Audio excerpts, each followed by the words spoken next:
Well, look at this. I am off work and it is still light outside. We can see the light of day. Hello, sunshine. And yesterday you guys put up with a manic Monday, and so today I think it's time for a legit adventure. And look at this. Rob Schneider's gonna be right here in Minnesota at Mystic Lake Hotel and Casino. Jealous much? Wow, look at this ride. It's called the Mutant Masher. And it looks quite mutanty and quite mashy. Look at that, it almost makes me dizzy just looking at it. I wonder if it's gonna go all the way around. Look, it keeps going higher and higher and spinning at the same time. Holy cow. My advice, don't eat just before you get on this ride. Well, hello there, and welcome to another beautiful day for an adventure here on Tommy Travels the Second. And we are back right here at the Mall of America in Bloomington, Minnesota. And yesterday was a manic Monday, and today is going to be a legit adventure. Where we're going, I'm not sure yet, but this is the Mall of America. There's always something to see here. We've normally been going to like Sea Life or Legoland or some of the bigger attractions. We're going to see some of the smaller attractions today and definitely get some great content in for you this evening. And so, if you are brand new to this channel, go ahead and hit subscribe so you don't miss out on a thing.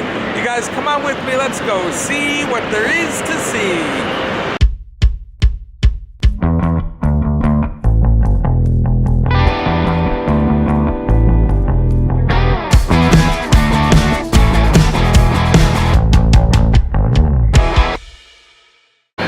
So we're now down on the first level in Nickelodeon Universe, and this is Shredder's Mutant Masher, the ride we were looking at from above. And that right there, I'm guessing, would be Shredder.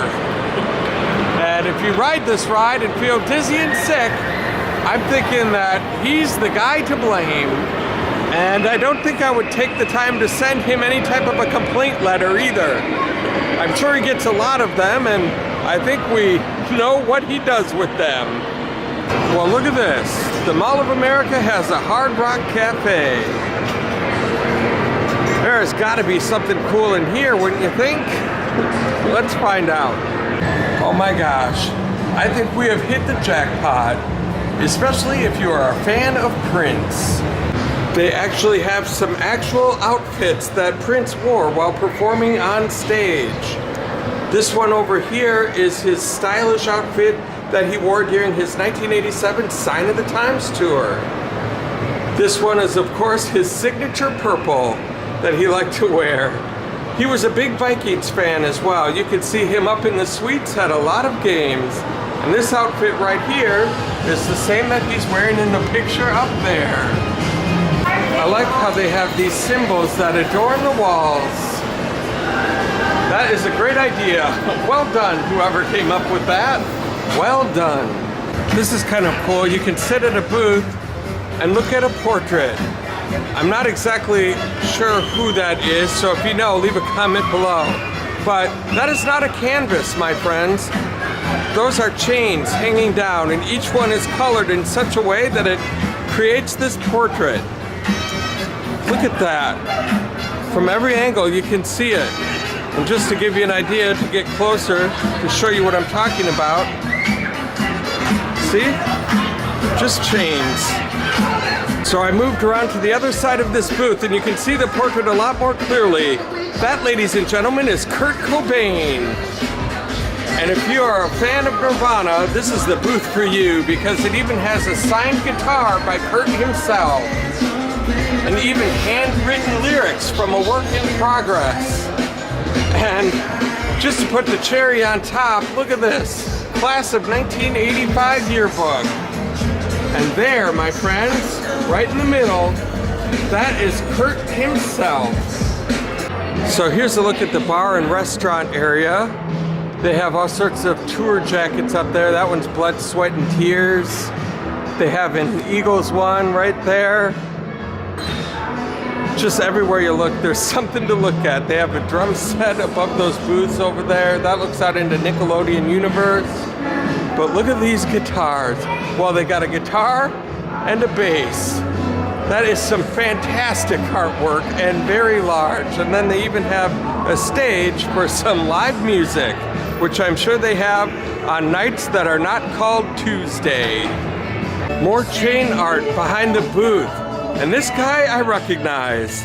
That's right, it is Jimi Hendrix, ladies and gentlemen. They even have a psychedelic jacket of his from Rainbow Bridge in 1970. If you look behind, you can even see Elvis. The King. Thank you very much. It's kind of cool if you look at it just this way. You can see Elvis on the left and Hendrix on the right. That is a cool combination of rock and roll history. And if you're wondering why I am filming a faceless, hairless mannequin, it is because of the outfit. And not because it's scantily clad. It's because this is the very outfit that was worn by Paula Abdul in her video for the smash hit Cold Hearted Snake. That is it. That is today's Brush with Fame. And this isn't just any orange woolen turtleneck sweater. No siree. This orange woolen turtleneck sweater was worn by none other than this lady right here. And that is Alanis Morissette. And that was during the filming of her ironic music video in 1996. I have just arrived on the second floor to this place. And oh my goodness. Does this look cool? Look at this lounge area up here in a bar, whole nother bar, seating area. Wow. This is a bass guitar from the Ramones. Holy cow. This smash bass was signed by the members of the Ramones. I don't really see a lot. Oh yeah, you can kind of see some signatures etched in there if you look really closely, but whoa, how cool is that? And if you think that this navy blue overcoat looks like something Madonna would wear, you would be absolutely right. She wore it during her Virgin tour in 1985. There she is, right there. And it's a good thing that they have this barrier here, otherwise I would probably hop right down there and start playing some drums for the people. Or maybe not. We could be doing this all day, so we're gonna go into fast forward mode now. Right there, worn by Shakira, signed by John Mayer, worn by Rihanna, worn by will.i.am of the Black Eyed Peas. Wow, a guitar signed by David Bowie. The proceeds of this auction went to help Philadelphia's school music programs. Worn by Britney Spears in her smash hit Crazy in 1999.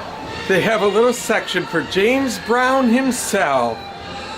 And not just because of the pictures, but this right here, a suede jacket, which was actually signed right there on the lapel by the godfather of soul himself. Ha! I feel good. So I've been to I don't know how many art museums, and I've come to Hard Rock Cafe to find my very favorite one. Look at this 3D guitar over this awesome thing of awesomeness right there.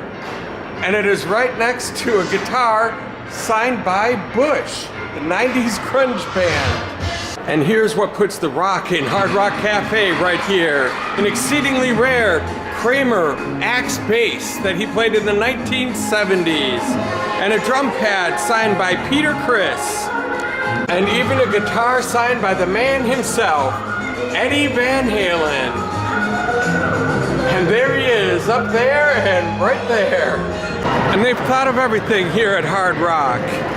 They've even got a stage that faces outside to Nickelodeon Universe. So they've got a stage indoors to play for that crowd and one outdoors to play for this crowd. That is a smart idea. Well, this did indeed turn out to be another very successful and legit adventure here on Tommy Travels the Second, right there at Hard Rock Cafe. And I was just amazed and blown away by all of the artifacts that they have in that building. Oh, so much stuff. And I didn't even film a lot of it that's in there. There's so much more to see, and the staff was so friendly. They were like, go upstairs, there's a lot more stuff to see up there. Much more inviting and accommodating than what I experienced last Saturday. And if you guys like what you saw here today, go ahead and hit like on my YouTube channel, hit subscribe and the little bell notification next to it so you can be the first to know when a new adventure comes out. And you guys, this has been an absolute blast hanging out with you today. Thank you so much for the support that you've given me so far, and until next time, I hope to catch you on the flip side.